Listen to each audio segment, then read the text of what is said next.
Muitas vezes ouvimos falar de pessoas notáveis que, através da dedicação e da prática, parecem tornar-se uma só com o seu ofício.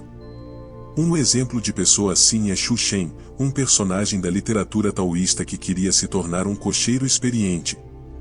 Então ele aproveitou a oportunidade para ser aprendiz de um especialista conhecido por suas habilidades excepcionais. Os anos se passaram e Xu Shen serviu seu mestre sem receber qualquer instrução ou lição. Ele simplesmente trabalhava e seguia ordens. Mas em vez de desanimar, ele mostrou comprometimento e convenceu o cocheiro de que ele era digno de seus ensinamentos. Um dia o mestre finalmente lhe ofereceu uma lição. Mas não era o que Xu Shen esperava. Em vez de começar imediatamente a dirigir a carruagem, o mestre cravou alguns postes de madeira no chão e fez Xu Shen pular repetidamente de um poste para outro. Depois de muita prática, ele conseguiu deslizar sem esforço sobre os postes de madeira. E assim o mestre revelou a essência da prática. Não se tratava apenas de força ou habilidade, mas de união entre intenção e ação. Com as rédeas, as mãos, o corpo e a mente em harmonia, a carruagem parecia uma extensão do próprio Xu Shen. A ação foi fácil, pois ele estava em um estado de fluxo. O mestre explicou. Quando sua mente está clara e seu corpo relaxado, você pode controlar 6 rédeas sem confusão, e 24 cascos pisam onde você quiser. Em seguida, as rodas do seu carro se movem para frente e para trás e giram para a esquerda e para a direita de maneira precisa e controlada. Você pode dirigir em estradas de montanha com a mesma facilidade que nas planícies. Seu comportamento de pilotagem não será diferente se seus cavalos estiverem pisando perto da beira de um penhasco ou correndo em pastagens planas. Isso é tudo que tenho para ensinar, então lembre-se bem. O estado de fluxo ou estar na zona é uma coisa misteriosa. É um estado de desempenho ideal, uma ideia que as nossas mentes adoram mas, ironicamente, são incapazes de criar à vontade. Não podemos nos colocar no estado de fluxo.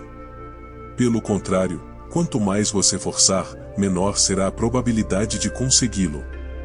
E quanto mais frustrado você fica por não ser capaz de fazer isso, mais isso fica fora de alcance, até que você canse de tentar e desiste completamente, e se concentre em outra coisa. Mas é precisamente nestes momentos que parece que um peixe se aproxima do anzol, depois de ter desistido dele. O estado de fluxo é inacessível, mas não fora de alcance. Você não pode acreditar. Isso captura você, mas só se você permitir. Este vídeo foca no estado de fluxo sob a dimensão psicológica. O que acontece em nosso cérebro quando estamos em estado de fluxo? O que a pesquisa acadêmica diz sobre isso? Por que é tão difícil de entender? E talvez o mais interessante é, o que podemos fazer para que isso aconteça? Então, este vídeo explora a psicologia do fluxo. Vamos começar com uma história pessoal. Pelo que me lembro, eu pensava demais e analisava demais. Passei uma parte significativa da minha vida analisando, sonhando acordado e pensando sobre o passado e o futuro, sem prestar atenção ao momento presente. Recentemente aprendi a dirigir um carro, o que provavelmente foi uma das coisas mais desafiadoras que já tive que aprender. Meu instrutor de direção me disse que meu pensamento é meu maior inimigo na hora de aprender essa habilidade. Penso demais e analiso muito, o que afeta minha direção. Depois de muita prática, finalmente consegui minha carteira de motorista. Como já dirijo há algum tempo, percebi que quando estou muito pensativo, fico um pouco nervoso quando há muita coisa acontecendo na estrada e dirijo mais nervoso. Mas muitas vezes tenho a impressão de que sou um só com meu carro, a estrada e o resto do trânsito, como se a rodovia lotada fosse um organismo gigante do qual faço parte. Nestes momentos experimento o estado de fluxo. Quando penso no estado do fluxo enquanto conduzo, penso imediatamente numa viagem recente que fiz, onde a maioria das estradas eram de subidas e descidas, bem diferentes de onde vivo. Se você está acostumado com tudo plano, que é o caso de onde vivo, dirigir nas montanhas é um jogo um pouco diferente. A primeira coisa que notei é que meu carro reage de maneira diferente nas subidas e nas descidas, o que é a física mais básica. No entanto, por alguma razão, isso assustou o sistema operacional em meu cérebro, que não possui nenhum software instalado que lide com diferenças de altura em seu entorno. Esse foi meu batismo de fogo. Foi a primeira vez que viajei em um terreno diferente. No início da viagem senti-me um pouco ansioso. Eu estava expandindo minha zona de conforto. Tentei planejar, analisar e classificar todos os cenários possíveis na minha cabeça. Eu queria impressionar a todos com minhas habilidades de direção. Fiquei um pouco preocupado com as estradas notoriamente ruins e com a minha falta de compreensão das regras de trânsito dessas outras cidades. Então dirigi, em direção à fronteira, quando nuvens escuras, trovões e relâmpagos apareceram ao meu redor. Chovia muito, eu mal conseguia ver o motorista à minha frente, muito menos o que estava acontecendo 100 metros à minha frente. Meu batismo de fogo foi um clima péssimo e uma estrada ridiculamente caótica. Lembro-me daquele momento me catapultando para o presente. Não tive escolha senão ignorar todos os pensamentos e impulsos discursivos. Parei de tentar rodar bem e apenas andei bem, mesmo sem ter a intenção de rodar bem. Isso parece paradoxal, porque à medida que a minha vontade de dirigir bem diminuiu, comecei a dirigir bem. O que começou como uma análise exagerada do desespero tornou-se uma experiência fácil e inesperadamente deliciosa. Vistas para montanhas e estradas sinuosas iam e vinham, carros e caminhões ultrapassaram-me, e eu ultrapassei-os, quase como se algo maior do que nós estivesse a orquestrar cuidadosamente o espetáculo do trânsito entre as cidades. O que me surpreendeu foi como tudo parecia tranquilo agora. Bastou estar ali, junto com a rodovia, o trânsito, o carro. E quanto mais fundo eu entrava nesse estado, mais esse medo se tornava algo estranho, algo distante que não conseguia me tocar. Olhando para trás, para minha experiência, não pude acreditar que tudo correu tão bem. Considerando o quão perigoso é dirigir, era estranho sentir-se tão confortável ao volante, como se estivesse sentado no sofá assistindo Netflix enquanto prestava atenção constante aos eventos altamente imprevisíveis e que mudavam rapidamente. Mas todas as tentativas de analisar e descobrir o que tornava a minha pilotagem fácil e como eu fazia isso não produziam respostas satisfatórias. Lembro-me de meu instrutor de direção dizer antes do meu teste: "Você sabe dirigir, você aprendeu." É uma afirmação simples, mas profunda. Se praticarmos algo, e praticarmos bem e por tempo suficiente, as coisas que aprendemos permanecem conosco, eles se tornam parte de nós. Na maioria das vezes, não se trata de aplicar conscientemente o que você aprendeu. Trata-se mais de remover os bloqueios intelectuais, de sair do seu próprio caminho, por assim dizer, para permitir que essas habilidades emerjam. O estado de fluxo é indescritível, um mistério da mente ou talvez de fora da mente. Mesmo assim, houve quem tentasse desvendar seus segredos, descobrir como funciona e o que o causa. Então, como isso funciona? O restante desse vídeo analisa pesquisas e literatura e examina a psicologia por trás do estado de fluxo e como podemos criá-lo. Um dos maiores especialistas no estado de fluxo é Mihaly Csikszentmihalyi, psicólogo e professor universitário que escreveu um livro chamado Flow, que se tornou um best-seller. Mihaly revela que o que torna uma experiência verdadeiramente satisfatória é um estado de consciência chamado fluxo. Mihaly define o estado de fluxo como o envolvimento em uma atividade que desafia as habilidades de alguém e é gratificante por si só. No estado de fluxo, tendemos a experimentar uma concentração intensa e focada no momento presente, uma perda de autoconsciência reflexiva, uma fusão de ação e consciência e até mesmo uma sensação alterada de tempo. É isso que torna a experiência ideal, como ele descreve em seu livro. É o que o pintor sente quando as cores da tela criam uma tensão magnética entre si e algo novo, uma forma viva, toma forma diante dos olhos do atônito criador. Ele também observou que tais eventos de experiência ideal não dependem de circunstâncias externas. Pessoas em condições terríveis, como campos de concentração, também relataram estas experiências ou estados de fluxo ideais. Na verdade, de acordo com Mihaly, o estado de fluxo ocorre quando alguém voluntariamente leva seu corpo ou mente ao limite, para alcançar algo difícil e que vale a pena. Portanto, esses momentos não são necessariamente agradáveis ou divertidos. Pense em correr uma maratona ou estar no meio de uma batalha, em um jogo de computador e completamente imerso nele. Esses momentos sobrecarregam o corpo e a mente, ao mesmo tempo que incorporam a experiência ou o estado de fluxo ideal. Mas muitas vezes capturamos o estado de fluxo através do que Mihaly chama de entropia psíquica, um estado de desordem interna e caos na mente, é o oposto do estado de fluxo.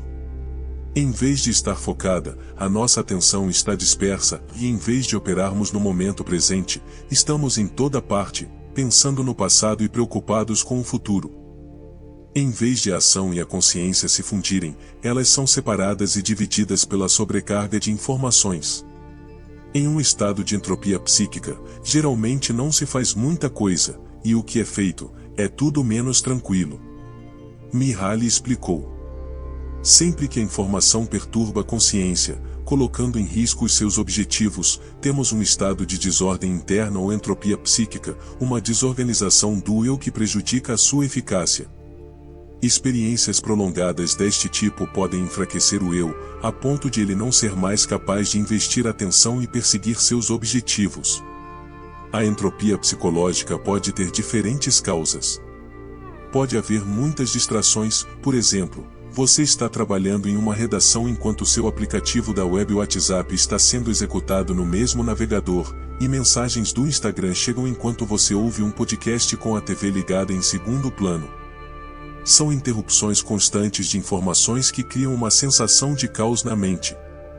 Da mesma forma, a multitarefa pode levar à entropia psicológica porque fazer muitas coisas ao mesmo tempo dispersa a atenção. Outra causa são os conflitos interpessoais, pois geralmente ocupam a mente. Tendemos a repetir argumentos e imaginar confrontos, o que nos impede de realizar tarefas construtivas e prazerosas. Qualquer que seja a causa, tudo se resume ao excesso de informação que inunda a consciência. Quando nos preocupamos, tentamos trazer ordem ao caos e ao desconhecido. Os momentos antes de eu dirigir na viagem que citei, quando me preocupei com o terreno desconhecido, as regras de trânsito de outra cidade, e as condições meteorológicas que causaram a minha entropia psicológica. Essencialmente, eu só tinha uma tarefa: dirigir do ponto A ao ponto B. Mas uma enxurrada de informações inundando minha mente interferiu nessa tarefa e gerou ansiedade e atenção dispersa. E no meio da entropia psicológica ao volante, tentei o meu melhor para conduzir bem, forçando uma experiência suave e sem esforço na estrada, o que não aconteceu inicialmente, o que me frustrou, o que acrescentou mais uma camada à minha entropia psicológica. Toda essa tentativa de dirigir da melhor forma possível através da análise, levou ironicamente à paralisia. Eu estava atrapalhando meu próprio caminho. A ação aconteceu na rua, minha consciência ocorreu em meus pensamentos. Algo tinha que acontecer, algum tipo de despertar repentino, algum tipo de golpe proverbial com o bastão que me catapultou para o meio da ação. O desafio satisfatório de dirigir meu carro em meio à tempestade e às estradas desconhecidas me ajudou bastante. O problema com o estado de fluxo é que é impossível forçá-lo. Você não pode forçar-se a entrar em um estado de fluxo. É como se quanto mais tentássemos entrar num estado de fluxo, menor seria a probabilidade de entrarmos num estado de fluxo. E somente quando paramos de tentar conceituar o estado de fluxo, e usamos o intelecto para alcançá-lo é que ele pode nos surpreender, mesmo sem percebermos. Portanto, pelas minhas experiências de condução, não parece ser algo que possa ser alcançado, mas sim algo que pode acontecer. Mas será que isso torna o estado de fluxo algo conscientemente inatingível, completamente passageiro, uma experiência aleatória que pode ocorrer se tivermos sorte? Segundo Mihaly, o surgimento do estado de fluxo não é totalmente aleatório. Ele observou que existem condições para a experiência ideal ou estado de fluxo. As condições tornam-se claras quando nos envolvemos no que ele chama de atividades de fluxo, tais como desportos, rituais, arte e, eu diria, jogos. Segundo Mihaly, essas atividades têm como objetivo facilitar a obtenção de experiências de fluxo, pois promovem as condições que desencadeiam o estado de fluxo. As atividades de fluxo têm regras e objetivos claros a serem alcançados e fornecem feedback imediato. Temos uma sensação de controle sobre essas atividades, e podemos acompanhar nosso progresso. Mas todas as atividades de fluxo têm uma coisa em comum. Ocorre uma transformação do eu, à medida que ele se torna mais complexo. Para Mihaly, complexo significa o desenvolvimento de habilidades, experiências e conhecimentos, como dominar a escalada ou a pintura. Quando tal transformação ocorre, surge o fluxo. Ao realizar uma atividade de fluxo, Mihaly distingue dois estados não ideais neste diagrama, que são o medo e o tédio. A ansiedade ocorre quando as habilidades de uma pessoa para a atividade em questão são muito baixas. O tédio ocorre quando a atividade é fácil demais para a sua capacidade. Portanto, jogar qualquer jogo, contra um adversário muito mais fraco que você, não é divertido. O jogo provavelmente será enfadonho, nenhuma transformação ocorre porque não há desafio nem oportunidade de crescimento. Mas também não é divertido jogar contra um adversário muito mais forte que você, porque a discrepância no nível de habilidade é tão grande que o jogador médio não tem chance. Se a atividade envolver ser repetidamente eliminado por um oponente muito superior, é improvável que ocorra um estado de fluxo. Portanto, é ideal jogar contra jogadores que tenham aproximadamente o mesmo nível de habilidade, de preferência um pouco mais alto. No entanto, à medida que as habilidades aumentam, é importante continuar jogando com adversários adequados para evitar o tédio. Portanto, deve haver um equilíbrio entre desafio e nível de habilidade. Uma limitação é que a experiência do desafio, da competição e do progresso é subjetiva. Algumas pessoas precisam de mais desafio do que outras, e diferentes pessoas experimentam estados de fluxo com diferentes atividades. Agora permanece a questão: o que podemos fazer conscientemente para atingir o estado de fluxo? Quando o poeta se torna um poema, e o pintor se torna uma pintura, então esse é o estado de fluxo. Isso ocorre quando as tentativas cessaram, e o desejo consciente de desempenho ou resultado ideal diminuiu. Acontece quando você para de tentar, e quando você para de tentar, acontece. Deseje isso dolorosamente e isso lhe escapará. Esqueça e aproveite o que você está fazendo e isso aparecerá. Não existe uma maneira direta de pegá-lo. Mas se as condições forem satisfeitas, isso pode realmente acontecer. Então, como podemos criar essas condições? Aqui estão algumas dicas práticas do trabalho de Mihaly. Faça algo que você goste, encontre o equilíbrio entre desafio e habilidades, estabeleça metas claras, certifique-se de obter feedback imediato, se concentre na tarefa em questão e deixe o planejamento, a preocupação. Vá até o fim no que você está fazendo. Quando se trata da parte do foco, podemos fazer várias coisas para melhorá-la, como atenção plena e meditação. Rituais e rotinas de aquecimento também podem ser úteis, preparam a mente para a tarefa. Perto do final do seu livro, Mihaly diz que as formas de entropia psíquica que atualmente invadem a mente e nos causam tanta angústia, provavelmente só entraram na mente recentemente. São produtos de uma complexidade enormemente crescente na sociedade, na cultura e nas nossas mentes. Em tempos mais simples, as pessoas estavam mais próximas dos animais em termos de fluxo dos rios. Ocasionalmente, a entropia psicológica ocorria em tempos de perigo, fome ou dor, mas no geral estávamos livres das preocupações que as sociedades complexas de hoje trazem. Existe um caminho de volta a uma forma tão simples de existir? Seria muito difícil, e quase impossível, operar no mundo de hoje. O desafio que enfrentamos, então, é regressar a um estado de espírito essencialmente mais primitivo e harmonioso face ao nosso ambiente moderno e altamente complexo. De acordo com Mihaly, a solidão pode, portanto, ajudá-lo a alcançar o fluxo. Quero dizer, vamos ser honestos. A solidão permite-nos afastar-nos do mundo, pelo menos por um tempo, especialmente quando nos desligamos de determinados meios de comunicação. o fluxo constante de informação, o ruído dos meios de comunicação desastrosos, a representação distorcida da vida das pessoas e os ideais consumistas sobre o que se deve possuir e fazer com o seu tempo, são os principais berços da distração. Portanto, para algumas atividades e algumas pessoas, a solidão é essencial. Se você gostou do vídeo, deixe seu like, compartilhe este vídeo com seus amigos e inscreva-se no canal para mais conteúdos como esse. Até o nosso próximo vídeo.